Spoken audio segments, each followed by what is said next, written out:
Hello everyone! Pineaaronapple here with the 4th episode of Titans, Doom Patrol. Last episode left us with Rachel fleeing the nuns, and with Dick and Corey ready to chase. This is also the crossover episode, setting up the show Doom Patrol, even though these shows hold only a slight continuity, but that should be talked about when we get around to that show. We start in the Congo in a flashback detailing a contagion.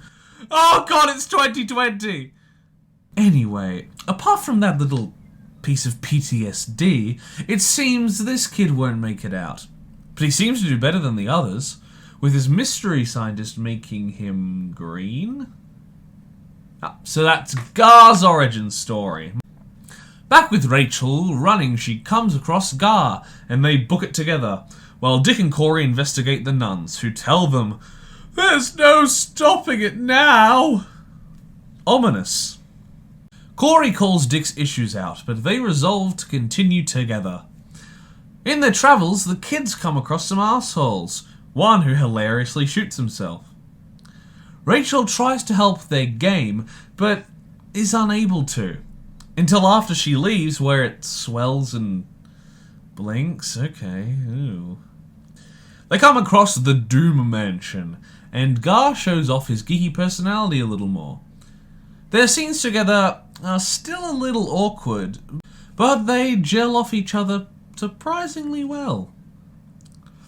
Gar hides her as a presence approaches. This is Cliff, or Robot Man, voiced by, holy shit, Brendan Fraser. He is quite secretive, not liking of outsiders. And this place... You need to go home, kid. Are you a robot, or...? Here we go. He's a robot man. Oh, fuck me. God, I love Brendan Fraser here as Robot Man. He jumps Raven and scolds the two of them.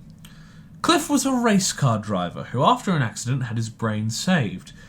Cliff and Gar do a great job of being only introduced here for the most part, but making their previous connection believable and entertaining.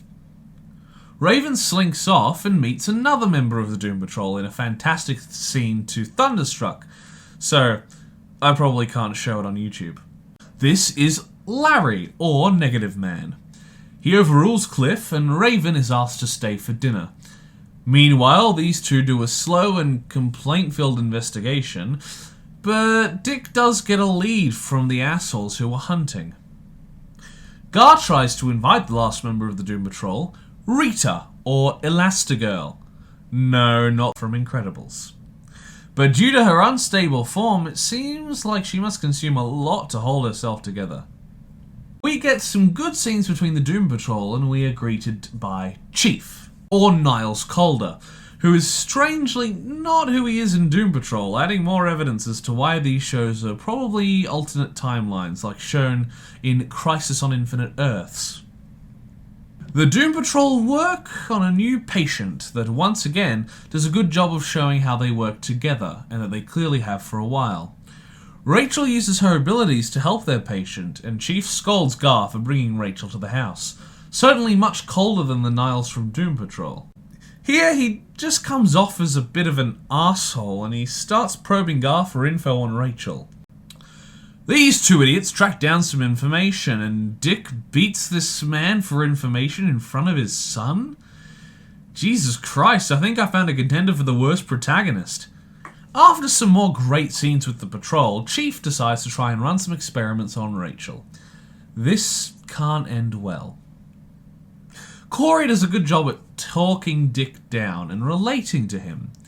I gotta be honest though, I think he gets better, but on the whole, at this point of the series, as he continually uses his upbringing as an excuse to treat everyone like shit, he is by far the most unlikable of the main cast, even if the different way his story is told here is interesting in its own way compared to the rest. Niles and Gar conduct his experiment on Rachel, and I'll be honest, he's kind of, for lack of a better term, rapey. Especially at this point, holding Rachel against her will. Yeah. Eventually, Gar tries to help us out of this uncomfortable situation, but that only leads to the release of Dark Rachel. Dick and Corey arrive just in time as Niles is being flung around the room.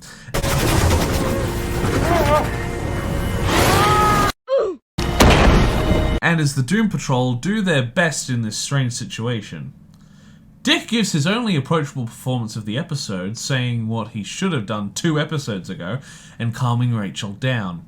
After this confrontation, the Doom Patrol peacefully send Gar along with our main characters, hoping that he can have a better life than they can, which sets them up not only characteristically with how they say goodbye, but also as endearing characters for their own show. And unlike the Niles from Doom Patrol, this one definitely deserves the crippling, the creepy son of a bitch. And that's how this episode is left off. Most of our characters were quite good here, although Corey didn't have much to do here, and most of it was in service of Dick. Haha. The Doom Patrol were fantastic even if they aren't as good and fleshed out as they are in their own show. Niles seems like a little too much of an asshole in this episode. For a supposed genius and man who's taken in these lost souls, he really turns his evil switch all the way around in an instant for little reason.